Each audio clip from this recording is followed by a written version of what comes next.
E aí pessoal, tudo bem? Bem-vindos ao nosso canal do YouTube que tem como objetivo analisar as questões socioculturais sob a perspectiva da psicanálise.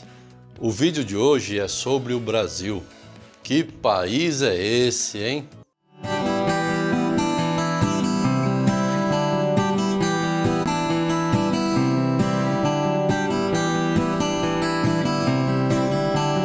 Você pode querer saber o que a psicanálise tem a ver com o Brasil. Pois é, Lacan dizia que a melhor forma de se criar laços sociais é através do discurso, onde nós trocamos significantes com outras pessoas para juntos darmos o devido valor para as situações que nos afetam. Para a psicanálise lacaniana, o sujeito está maduro psiquicamente quando é capaz de articular seus significantes com o objetivo de enunciar os seus desejos. Lacan estabeleceu os significantes como significante mestre, que são aqueles que colocamos um valor especial e são aqueles que definem o que nós acreditamos. E os demais são os significantes que formam uma cadeia que vai dar sentido para o que acreditamos. Quer um exemplo, né? Quando falamos tudo o que mais importa para mim é ser feliz, estou enunciando um significante mestre, ser feliz. Mas para fazer sentido no meu discurso, eu tenho que organizar os significantes que vão articular esse significante mestre. Tipo, ser feliz para mim não é mais o ter alguma coisa, estar em algum lugar ou atingir o objetivo. É simplesmente aproveitar a viagem. Entendeu? É nessa troca de significantes que damos e recebemos que vamos construindo, moldando e realizando os nossos desejos. Durante a nossa vida, o nosso desejo vai se transformando. Na medida em que somos capazes de enunciar, às vezes temos que renunciar ou então fracassamos em colocar esse desejo. Daí decorrem os afetos, os sentimentos, as emoções e também os sintomas e os sofrimentos. Tenho certeza que eu e você concordamos que a situação do Brasil nos afeta. Então nada mais justo que trocarmos uns significantes a respeito. Para começar, qual a definição de um país, hein? Eu encontrei na enciclopédia virtual que um país é um território habitado, que tem um governo e que compartilha uma mesma cultura. Tá, mas como se junta tudo isso para se transformar num país mesmo? Para não ficar uma discussão sem fim, baseada somente em opiniões, encontrei uma semelhança entre as leis que formam um país e as leis que regem o estado gasoso da matéria. Como tudo é provado cientificamente, o significante mestre do nosso assunto não fica sujeito a opiniões conflitantes. Olha que legal!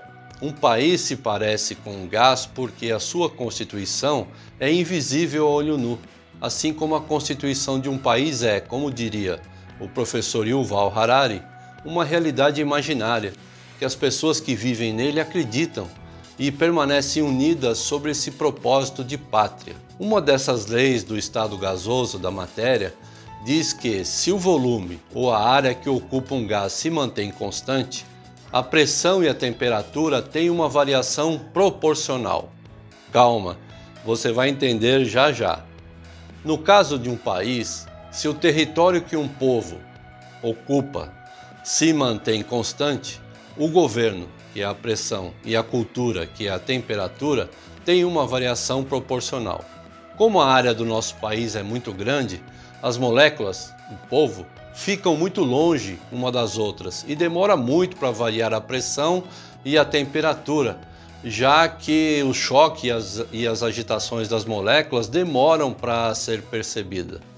Sabe a diferença de dar um pum no elevador e um pum na rua? Tudo se dissipa muito rápido em nosso país e as coisas se mantêm as mesmas sempre. Quer ver?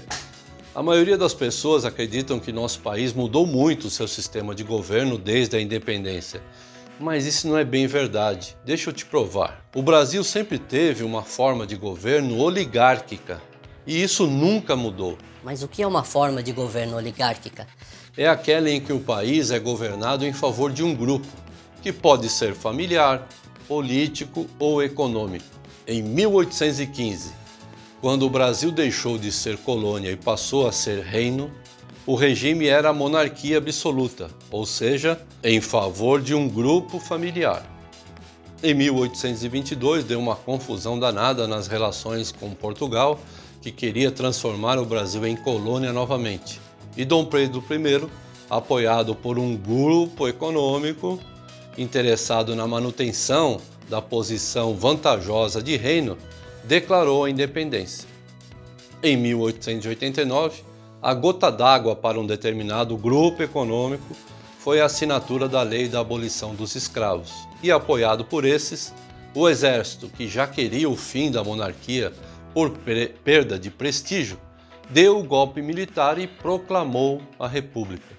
Em 1894, como o exército só queria o poder se fosse ditadura, entregou o país aos civis que implementaram a famosa política café com leite, na qual os presidentes de São Paulo e de Minas Gerais revezavam a presidência do Brasil. Beleza.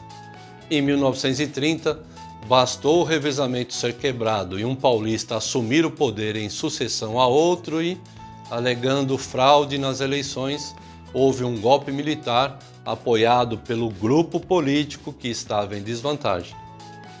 Em 1937, foi dado um golpe militar sobre o golpe militar pelo mesmo ditador, só no Brasil mesmo, alegando o perigo claro de dominação comunista, apoiado por um grupo político nacionalista denominado integralista. Em 1945, um novo golpe militar derruba a ditadura militar de novo, alegando estarem desgastados pela derrota do nacionalismo na Segunda Guerra, e implementa uma república federativa. Mas, na verdade, isso tudo aconteceu porque foi dado apoio por um grupo econômico que estava de olho num possível segundo golpe que seria dado pelo ditador sobre ele próprio para continuar no governo. Em 1964, um novo golpe militar derruba a República Federativa, alegando um novo ataque potencial dos comunistas sobre a soberania nacional, e apoiado por um grupo econômico insatisfeitos com as reformas que seriam implantadas pelo presidente então eleito, implantam uma ditadura militar.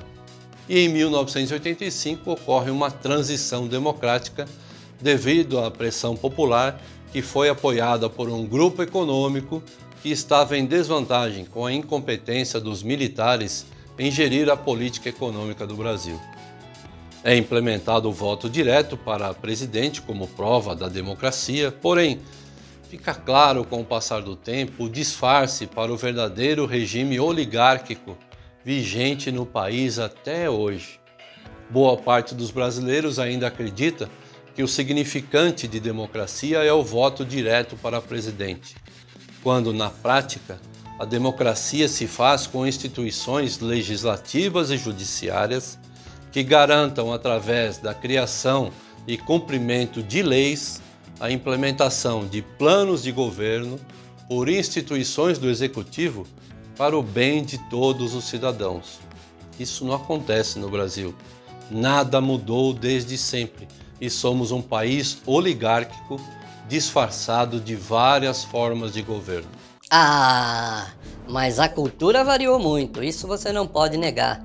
Hoje somos um país com uma grande diversidade cultural e isso é uma de nossas principais vantagens, a famosa miscigenação brasileira.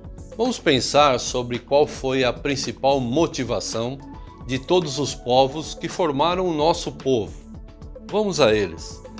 Estavam presentes e vieram em grande quantidade para o Brasil: os índios, os soldados, os colonos portugueses, os escravos, os imigrantes trabalhadores e os refugiados da Segunda Guerra, que fizeram parte da miscigenação de nosso país, que tinham como principal desejo a sobrevivência.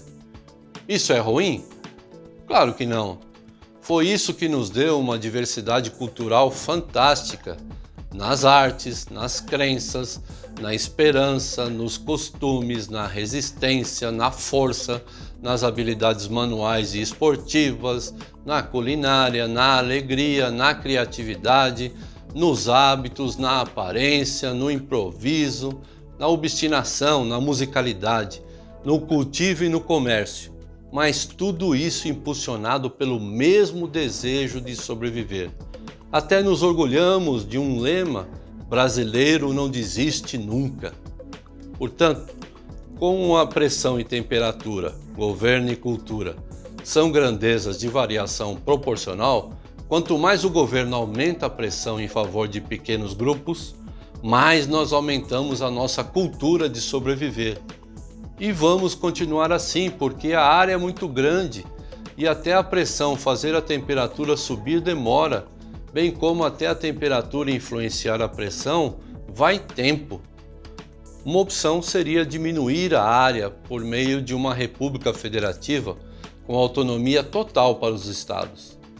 Daí o volume fica mais apertado e qualquer variação na temperatura aumenta a pressão e vice-versa.